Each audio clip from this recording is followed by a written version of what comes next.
Welcome back to the channel, guys. If you're new here, this is the latest video in a pretty good series so far, repairing this wrecked Buick that we bought from Copart. In the last video, we got the subframe and differential dropped down and slid back, and basically we're ready today to start cutting parts out and replacing. So we're at a really good point in the project. It's going to be really good video, and I hope you guys stick around. So don't let my blind optimism fool you. This is a very daunting task, very big job, and I've never done anything this crazy before. So I'm trying to figure it out kind of as I go. It's certainly not impossible, but it's difficult. So as you can see, we've already removed a little bit of this. That was a couple episodes ago. Essentially, we need to replace the tub right here, both frame rails, this back section obviously, and then some of the side pieces here. We're going to try to save both quarter panels, and we'll probably cut this panel right here and save everything up above if we can.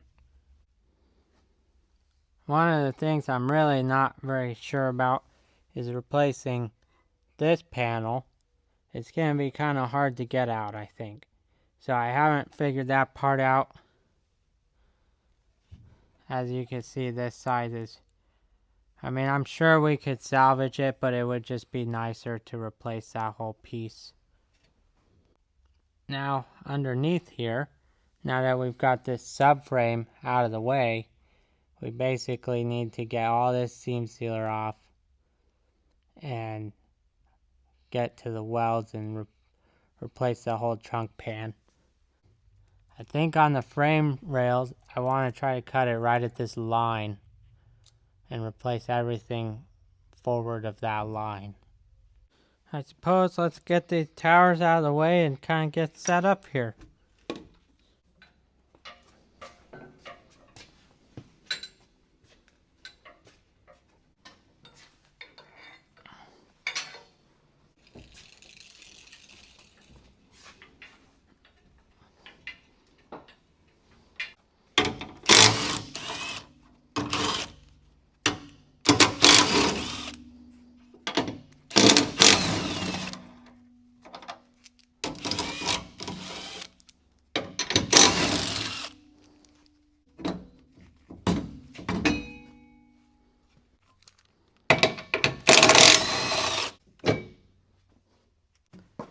So we obviously want to keep dust and debris and everything out of the interior. So I've got this painter's drop cloth. I had a welding blanket, but it just doesn't work as well. So we'll go with this instead. And if we start throwing sparks and stuff, we could put a welding blanket on.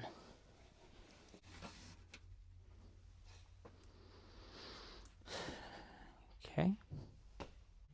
Let's see if we could get this seam sealer off. Supposedly, if you heat it up real hot, it'll peel off.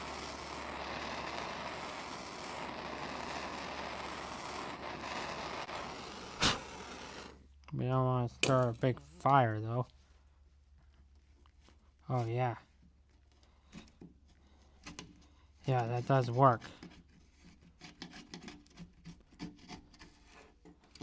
Works really well. Perfect. And then we'll finish it off with a wire wheel to get the remnants off. But this'll get us started.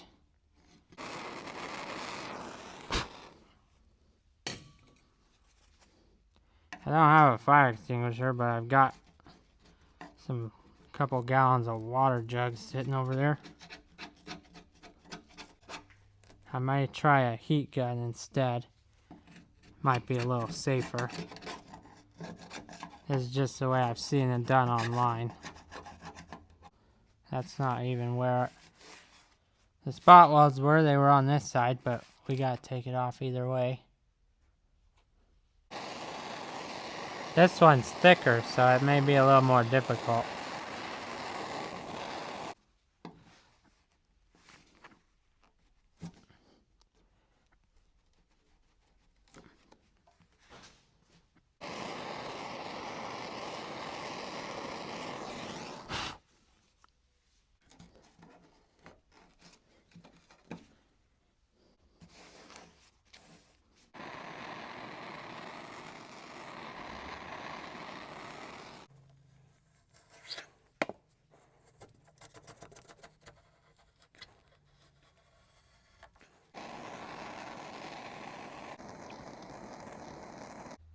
So on this side, I think we can leave all of this, and this obviously, and hopefully just replace this lower section here.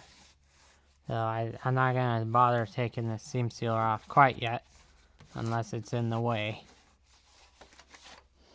So let's see if we can get this separated right here.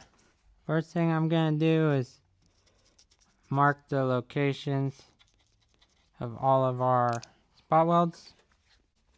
My paint marker is kind of dried up. Well, I was hoping to use the blue so I could see it better, but in the meantime I'll just have to use a Sharpie.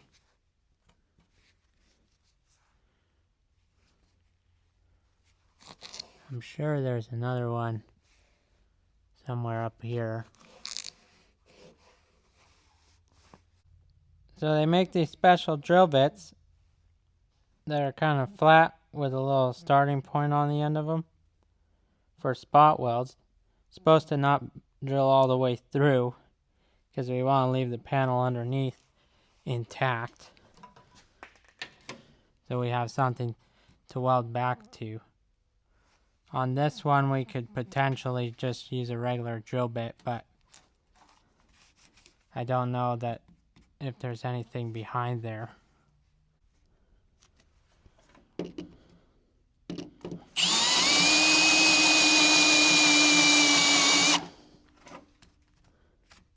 Okay, I think we're far enough on that one.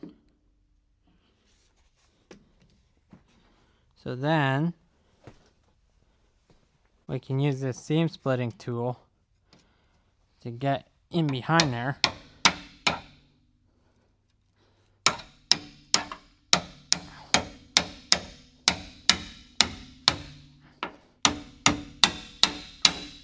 And separate the two panels. So we'll keep drilling out spot welds and running our tool up to get this and this all separated.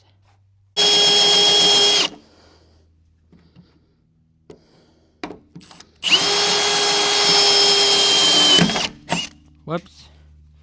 See, that's what we didn't want to happen.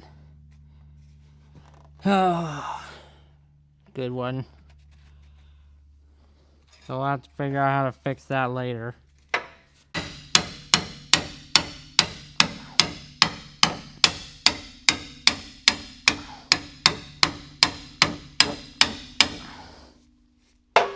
So yeah, you can see that how this works. We're just separating the two panels as we go. And then when we put the new panel in, we'll kind of hammer this back over and weld these holes.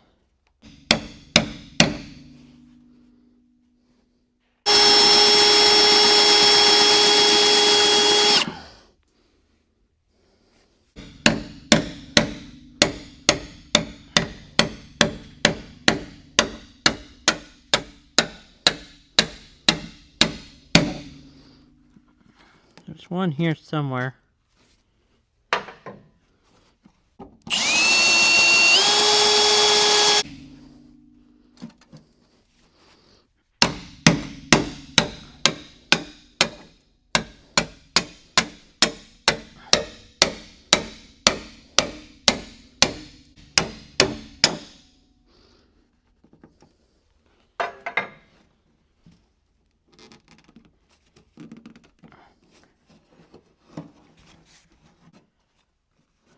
That part's good.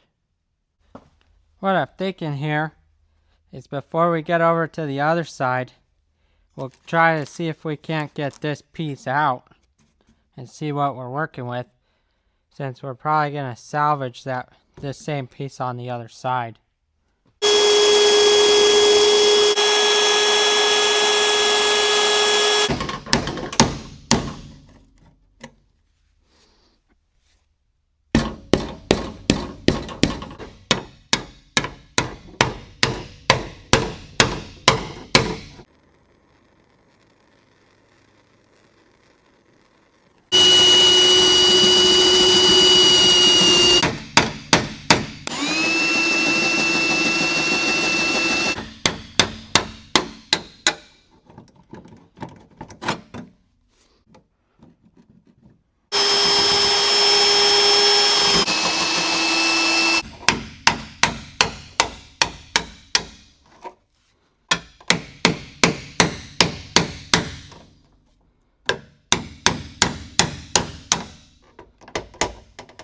So basically, any panel that we're going to keep, we use the drill bit on, so we've got a nice clean hole that we can weld back up when we put the replacement piece in.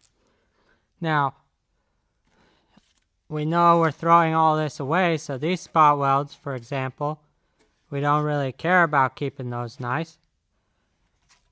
So an easier way to deal with it is this belt sander.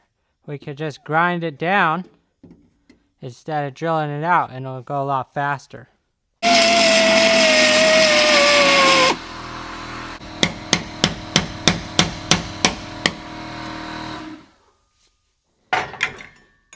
So as you can see, since we don't care about this panel, we could just grind it down way easier instead of trying to drill it all out.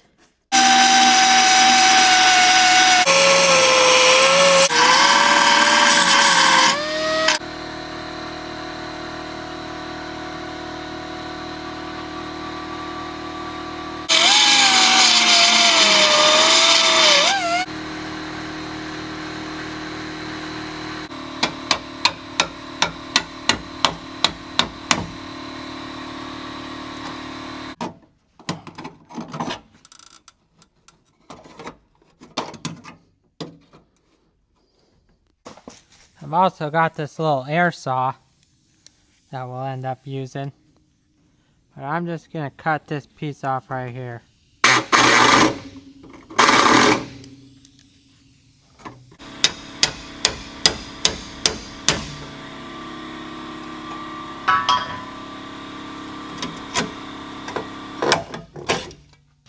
There we go. And just like that, this mangled old piece is out. So now we've got a way better idea on what we're working with here. Well, part of this piece is going to have to get replaced because it's all tore up right here. So I don't know if we could just kind of cut it and weld the new one in, or how we're going to do that quite yet. Not sure. Well, I guess now I want to take this piece off to see kind of what we're working with.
So I've been trying to figure out what the plan is here.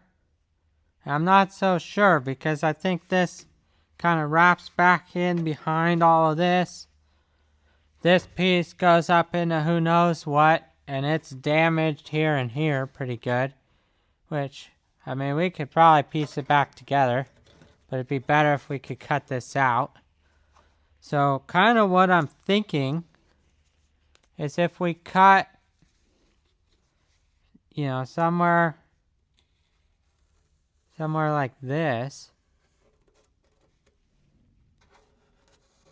Cut this off here and then, cut that, everything down here. Then when we put the new piece in, we could cut up above this line, drill some holes in the new piece, and plug weld, and then maybe even stitch it in up here, and then same thing, overlap and weld. Just try to get overlaps rather than just a bunch of butt joints. That's kind of what I'm thinking. I'll show you the inside. So what I'm thinking on the inside, get these spot welds off of this piece where it connects to that wall. And then when we make that cut on the outside, be right here, and then we'll continue it through back to here somewhere. And either overlap the new piece right here along the edge, or potentially get to the spot welds that I assume are under there. Not sure yet. But that would basically cut it all the way around. This piece would be separated, and this whole chunk would drop out. And I haven't exactly figured out this side yet, but I think we could probably do something similar. If we take this piece off and this piece off, we can basically do the same exact thing over here. And what I'm in my mind picturing is everything on that car would all be one big piece that we could pretty much just slide in here and weld around the outside, more or less. That's what I'm thinking. Not really sure about it. I was hoping that these pieces wouldn't kind of wrap around and disappear as much as they do, but that's what we've got. So I also bought a different style spot weld drill bit because those little cheapy ones I bought kind of sucked. So this is more of like a auger or something rather than a drill bit. So I guess let's try this new drill bit out right here. Let's see what it does. Okay.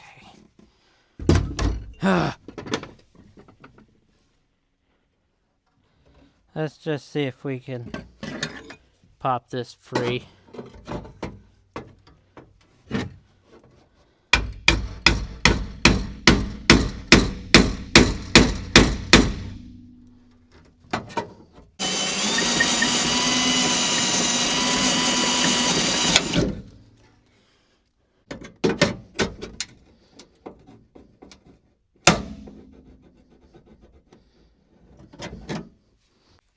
Well, for right now, let's just commit to this idea, cut some of this out, and maybe get a little better angle on that stuff, those spot welds in there.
Well, maybe we'll just leave this piece in there for now, in case I decide we can overlap this too or something, just because it's going to be really hard to get the welds out on that car. Probably next up, we could try to get the trunk separated under the car and drop down, and then get that side all tore apart. Alright guys, that's going to be a wrap on this video. We made some really good progress. I cut out a lot of it, but the air sander and air saw and all the air tools were really taking a long time, because we're kind of running this whole operation on this little 5-gallon air compressor, and it's just not cutting it. So we're going to pause on this and get a 60-gallon air compressor set up in the shop, because it's time. So next week, that's what we're going to be working on. That'll be the next video. I appreciate you guys watching. If you stuck around till the end, like, subscribe, comment. I read all the comments. Love to know some feedback from some people that might know more about how to do this than I do. And I'll see you next week.